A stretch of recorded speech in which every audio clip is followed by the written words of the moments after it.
My father was from Hartford, Connecticut. Yes. And my mother was from Boston. They lived in Brighton when I was born on Parsons Street, and my parents lived with my grandparents at the time.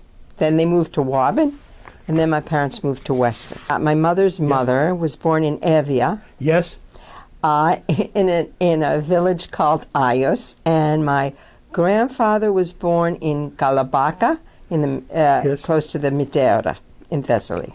Oh. So my dad's family was from Turkey.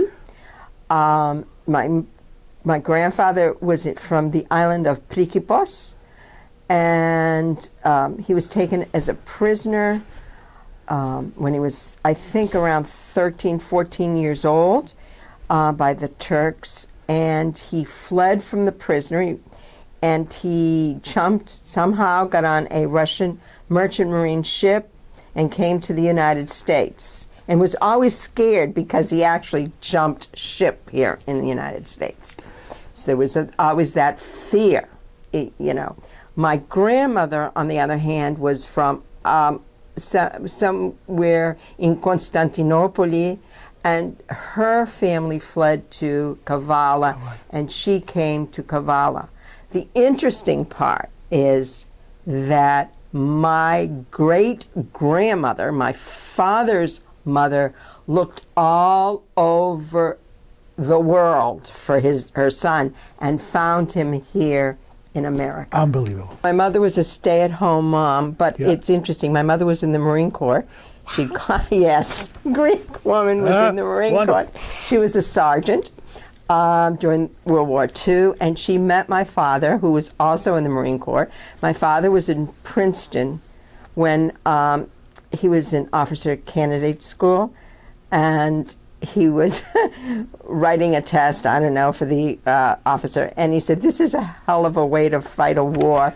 And the next thing he knew, he was sent off to. There you go.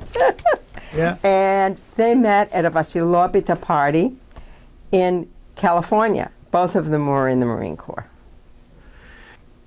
I was really very, very involved as a young teenager at the time, very young teenager, in the church. I remember painting a bathroom with Aliki Bassett. There was Peter, there was Stefan, there was John, there was Dimitri. The Kondakis family. There was but the children were younger. Yes. Okay, all right, so I don't even know if, maybe Peter was born, but I don't, you know. Okay.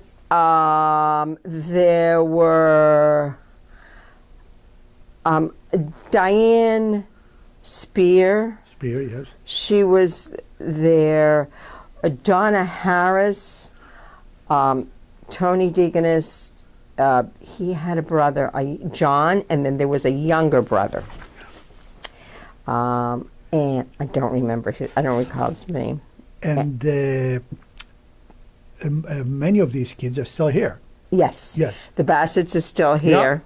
I believe that I was the first secretary. I was very young. There were only 25, and I don't know if there were 25 families. 25 families. Yeah.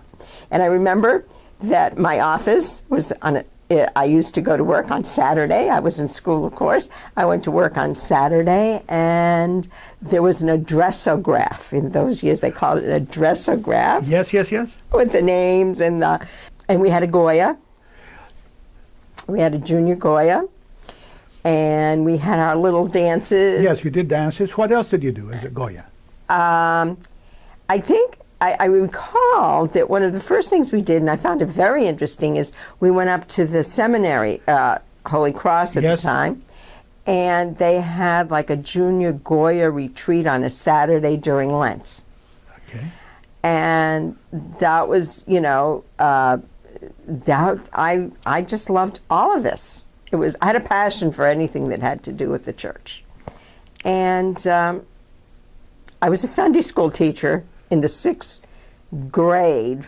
I was in the 6th grade, and I was an assistant, of course, for Dimitra Zavidis, Demi Zavidis. She was the Sunday school teacher. She was the Sunday school teacher.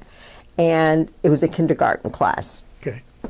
Well, I've been a Goya advisor. Yes. I could tell you a funny story about that. Yes. So Dorothea Aknos and I were taking the teeny boppers, the Goyans, up Yes. to St. Basil's in Yes. New York. Mm-hmm. And I think Eileen Cosmas was with us. And so we're on the bus, and we're commiserating, the three, the chaperones. And Father, he was deacon then, Nicholas Anctel, who is in New Rochelle, New York, as praise, was with us. And, well, how are we going to, we had the girls and the boys, and how are we going to separate them and blah. So I said, no problem. I said, because I sleep very well, so I'm sleeping tonight. So we're going to tell them, we're right across from Bear Mountain, that if they go out, to be very careful of the bears and the snakes. I said, the girls will not go anywhere. We don't have to worry anything. And that's what we told them. And I remember that there was a going away party for Father Ernie, and it was at Valley's Steakhouse in Chestnut Hill.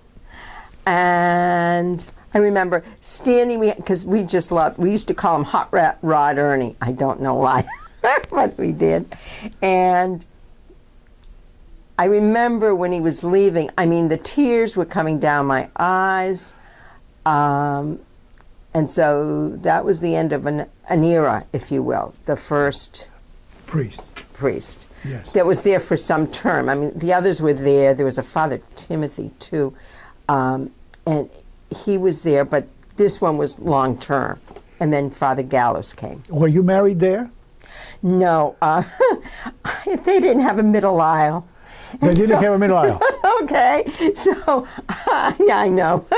So I chose to get married in the up at the seminary at the Holy Cross Chapel. Yes. So that's where I got married, and Father Gallows presided at my wedding. Mr. Nikos was an Evzone. I met him in Greece. I tripped him, but we won't. No kidding. Yes. What a story. Yes. And he was an honor guard for the king and queen of Greece. But then it was, as a matter of fact, he was at St. Paul's funeral. St. Paul. St. Paul, yes. Yeah, King Paul. King Paul's funeral. Yes. And there's a picture of him in Life magazine. We've been blessed. This has been a very blessed church.